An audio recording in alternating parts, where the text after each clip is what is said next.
À 2h00 le 12 septembre 2025, un essaim de 220 et un drone ukrainien fonce droit sur le port de Primorsek en Russie, déclenchant une explosion qui a fait trembler le monde. C'est l'attaque la plus audacieuse de l'Ukraine à ce jour, un coup direct au cœur du plus grand hub pétrolier balte de la Russie, qui vaut 15 milliards de dollars par an. L'arsenal pour l'opération était un cocktail sur mesure de létalité. Le drone Long portait le Bouti avec une portée d'environ 1000 mètres et une ogive de 220 livres, le plus lourd Paleonitia doté d'une charge de 440 livres et l'agile Beaver. Chaque unité, coûtant moins de 100 000 dollars, est un exemple d'économie de champ de bataille, équipé d'un GPS anti-brouillage et de systèmes de navigation inertiels les rendant presque impossibles à perturber électroniquement. À l'intérieur d'une salle de contrôle du SBU à Kiev, la seule lumière provient de dizaines d'écrans vacillants. À travers le flux de la caméra thermique d'un drone de tête, la cible se dessine en noir et blanc. Le port de Primorsk, le poumon financier du Kremlin. Un chiffre stupéfiant, 1 million de barils de pétrole brut par jour, 42 millions de gallons, assez pour faire rouler toutes les voitures du County du Texas pendant un mois, plus encore 300 000 barils de diesel. Les renseignements ukrainiens ont passé des mois à cartographier la cible, identifiant non seulement l'infrastructure physique, mais aussi ses vulnérabilités financières et systémiques. L'objectif de la mission était chirurgical, sectionner les artères opérationnelles du port, stations de pompage et terminaux de chargement des pétroliers, créant une douleur économique maximale avec un minimum de dommages collatéraux. À 2h20 du matin, plus de 4 heures avant l'attaque et à plus de 560 miles de distance, l'opération a commencé. Un navire commercial fortement modifié, naviguant sous faux pavillon en mer Noire.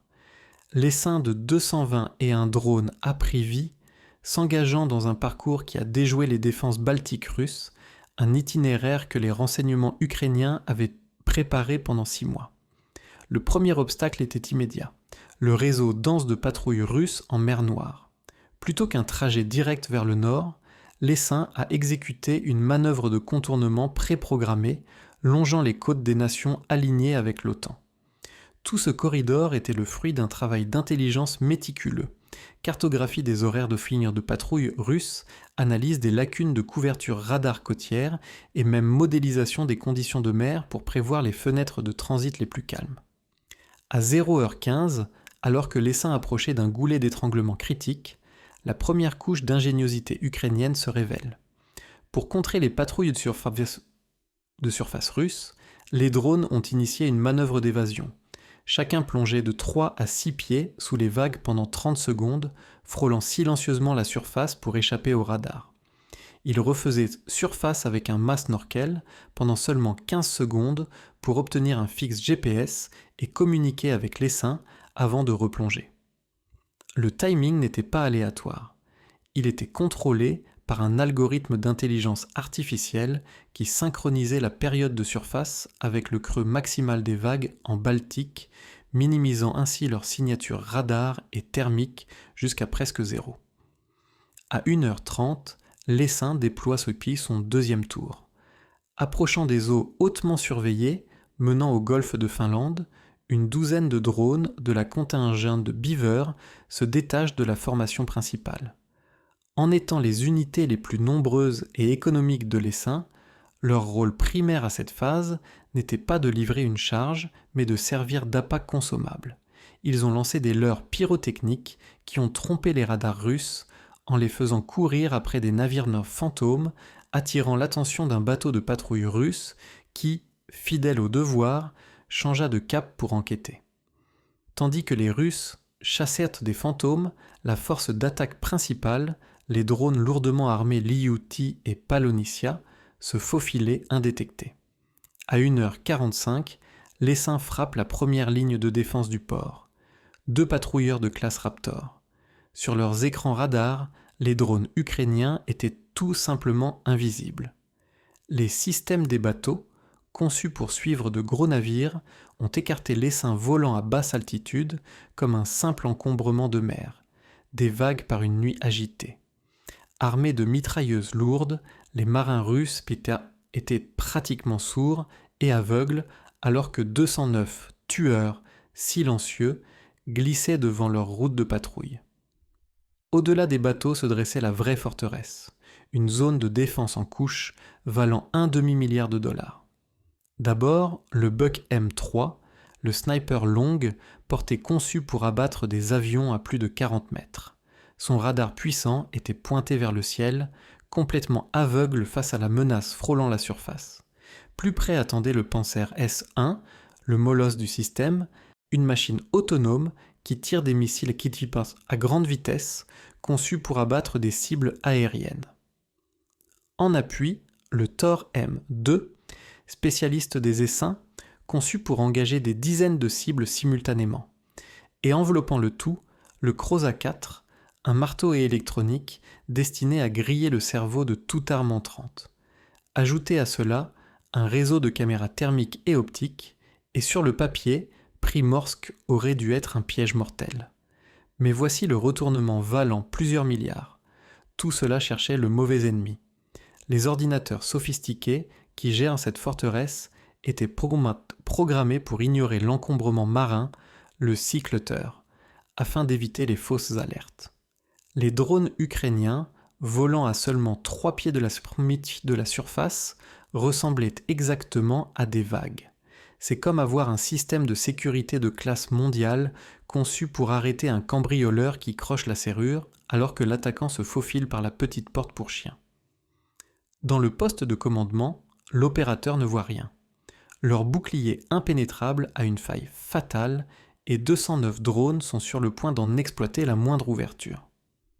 À 1h52, la console d'un opérateur Panzer russe s'illumine comme un arbre de Noël. Des traces fugitives apparaissent, tiennent 2 secondes, puis disparaissent avant que son ordinateur de ciblage n'ait pu verrouiller. C'est comme essayer de taper sur une douzaine de mouches dans une pièce sombre. Il n'a aucune idée que ce chaos est parfaitement orchestré. C'est la tactique de l'essaim fantôme et c'est là que le cerveau de l'opération ukrainienne commence à démonter la force russe. Plus de 150 des drones Beaver avaient été programmés comme leurre sacrificielle. Leur mission, surgir juste assez haut pour faire ping sur le radar russe, puis replonger dans l'encombrement marin, forçant les systèmes Panzer et Thor dans un jeu frénétique et perdant d'avance de électronique whack-a-mole.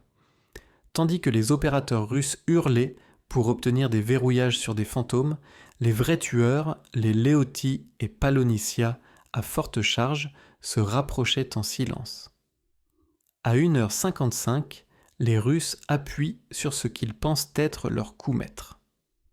Le Kasuga 4 s'anime, injectant une énorme puissance électronique dans l'air, noircissant tous les téléphones portables de la région jusqu'à la Finlande. Pour les opérateurs russes, ils viennent d'aveugler tous les saints. Pour les Ukrainiens, les Russes viennent de tomber dans le piège final. Voyez-vous, dans ces 3 dernières minutes, les drones ukrainiens n'ont pas besoin d'un signal radio. Ils passent complètement dark, basculant en mode guidage terminal entièrement autonome. À l'intérieur de chaque drone, une IA sur une puce coûtant environ 5000 $ n'a qu'un seul travail, la reconnaissance de forme. Un commandant russe finit par obtenir une piste thermique claire sur un LETI entrant et hurle à son artilleur de tirer. Alors que le missile est lancé, il regarde, incrédule, le drone exécuter un parfait virage en S précalculé pour esquiver le tir entrant. Sa voix paniquée sur le canal de commande raconte toute l'histoire. Il esquive. Comment peut-il esquiver ? Toutes les communications sont brouillées. À 1h58, le ciel au-dessus de Primorsk explose. Les opérateurs russes, s'adaptant à une vitesse brutale, finissent par régler leur rythme. Ils réalisent que le radar est peu fiable et basculent leur attention principale sur leur viseur thermique, à la recherche de signatures chaudes de moteurs dans le froid de la nuit. Un opérateur Panzer obtient le premier verrou propre. Une traînée de lumière, un missile 57, E6, filant à près de 2700 milles par heure, touche sa cible. Un Beaver se désintègre en une boule de bois et d'électronique. La première destruction est l'étincelle dans un champ sec. Les systèmes Thor-M2, désormais alimentés par des données thermiques claires, rejoignent le combat.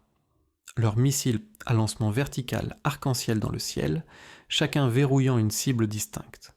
Le compte des drones abattus commence à grimper et il grimpe vite.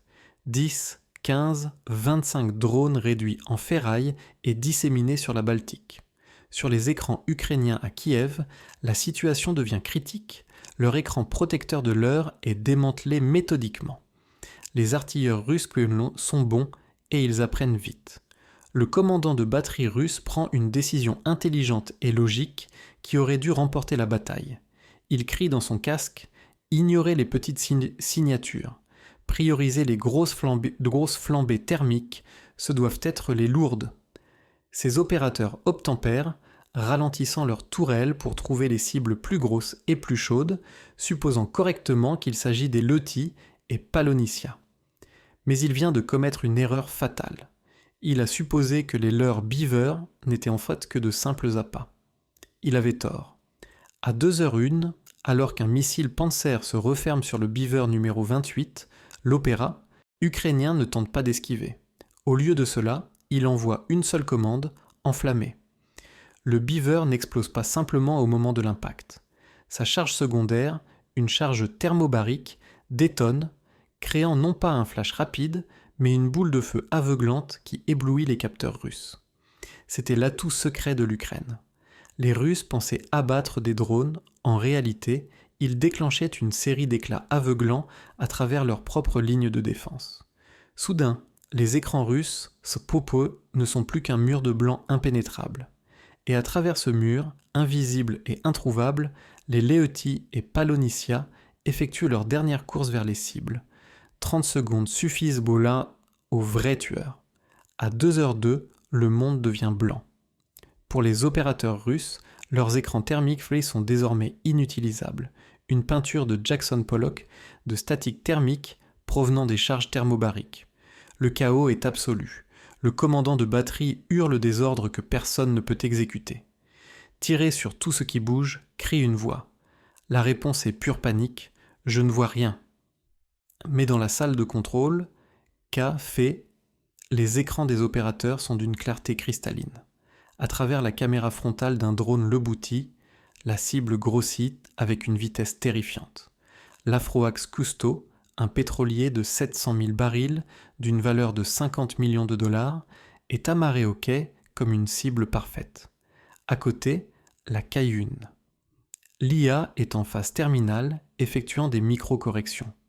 Sa trajectoire de vol est maintenant verrouillée et injammable. L'horloge tourne 20 secondes avant l'impact. La réaction russe devient primitive. Privés de leurs capteurs sophistiqués, ils reviennent à la seule force brute du feu. Les deux derniers systèmes Panzer opérationnels commencent à tirer aveugle. Leurs canons de 30 mm crachent un mur d'acier dans les ténèbres, espérant toucher quelque chose, n'importe quoi. C'est l'équivalent tactique de tirer un fusil de chasse, les yeux bandés dans un ouragan. 10 secondes. Le flux caméra du drone est si proche qu'on peut lire les traces de rouille sur la coque du Cousteau. Les patrouilleurs Raptor, leurs équipages, réalisant enfin que l'attaque vient de la mer, ouvrent le feu avec leurs mitrailleuses lourdes de 14,5 mm.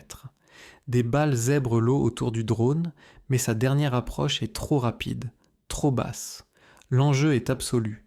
Un seul échec et 41 millions de dollars de recettes pétrolières quotidiennes survivent pour financer un autre jour de guerre. Mais il n'y a pas d'échec, le drone ne bronche même pas. À 2h03, l'éblouissement des leurres thermobariques s'estompe enfin. Pendant une fraction de seconde, les opérateurs russes retrouvent la vision. Mais ce qu'ils voient n'est pas un petit groupe de survivants, c'est un cauchemar. Plus de 50 drones, toute la force restante de Lotti et Palonissia, surgissent des ténèbres. Une vague de vengeance fermant le cercle depuis plusieurs vecteurs. L'attaque est une symphonie synchronisée de destruction. La première vague, composée de 2 douzaines de drones, réalise la frappe décapitante. Ils contournent les pétroliers de haute valeur et visent le système nerveux du port. les stations de pompage principales, la sous-station électrique principale et le centre de contrôle. Une série d'explosions parfaitement synchronisées secoue le noyau de l'installation. Les lumières ne vacillent pas, elles s'éteignent. Les pompes ne s'arrêtent pas, elles se brisent. Avant même que l'écho de la première explosion ne se soit dissipé, la deuxième vague frappe. C'est la poussée de force brute. Encore 2 douzaines de drones s'enfoncent dans leur cible avec une précision mathématique. Un groupe s'écrase sur l'Afroax, le Custo et la Cayune. Leur charge à effet dirigé perfore les coques d'acier comme des aiguilles. Un autre groupe vise les bras articulés de chargement, transformant des structures valant des millions en ferraille tordue. Les drones finaux ciblent les voies ferrées sortant du port, garantissant que rien ne pourra être déplacé, même si cela survit à l'incendie initial. Tout est terminé en moins de 90 secondes. La défense russe est complètement submergée et aveuglée, réduite à tirer au hasard dans la nuit enfumée. C'était une défaillance en cascade préplanifiée. La frappe sur la sous-station électrique a tué les systèmes automatisés de suppression d'incendie du port. L'attaque sur les pompes a rompu les principales conduites, provoquant des fuites de carburant incontrôlées. L'impact sur les pétroliers a fourni la source d'ignition. L'Ukraine n'a pas simplement allumé une allumette, elle a conçu un brasier industriel auto-entretenu. Le score final est une leçon de brillance tactique. Les Russes ont réussi à abattre 28 Powder Beaver. Ils ont remporté une bataille insignifiante contre l'APA. En le faisant, ils ont permis à plus de 50 drones à forte charge de passer et d'anéantir leur actif stratégique. Leur actif stratégique le plus précieux en mer Baltique. La fumée à peine dissipée au-dessus de Primorsk, l'onde de choc financière frappe les marchés mondiaux. Avec 1 million de barils par jour soudainement retirés du marché, les prix mondiaux du pétrole bondissent de 2%. Pour la Russie, le calcul est catastrophique. 41 millions de dollars de recettes pétrolières quotidiennes de ce port disparu. Plus de 100 millions de dollars de dégâts immédiats aux infrastructures et actifs, avec un coût total de reconstruction vraisemblablement proche d'1 milliard de dollars. Cette opération unique a fait plus pour affamer la machine de guerre russe que des mois de sanctions. Elle a prouvé que les actifs économiques les plus précieux de la Russie, à des centaines de kilomètres des lignes de front, étaient complètement vulnérables. Le Panzer et les systèmes Tor valant des milliards, conçus pour arrêter les avions de l'OTAN, ont été vaincus par un essaim composé en grande partie de contreplaqués, de moteurs diesel compacts, d'électronique grand public et d'un brillant logiciel. La leçon de la bataille du port de Primorsk est une masterclass de la guerre moderne. La Russie a construit un mur plus haut et plus épais, croyant que la force brute et le matériel coûteux pouvaient garantir la sécurité. L'Ukraine n'a pas essayé de faire tomber le mur, elle a appris à devenir l'eau qui s'écoule en dessous, à travers des canaux que les défenseurs n'avaient même pas imaginés. Au XXIe siècle, le vainqueur n'est pas celui qui a l'épée la plus longue, mais celui qui a le cerveau le plus affûté. Alors, que pensez-vous qu'il adviendra ensuite pour cet essaim de drones ? Devrait-on ajouter des torpilles pour la lutte anti-sous-marine ? Donnez-moi vos idées les plus folles dans les commentaires ci-dessous. Et jusqu'à la prochaine fois, si vous avez aimé cette analyse, laissez un like et abonnez-vous pour en voir plus.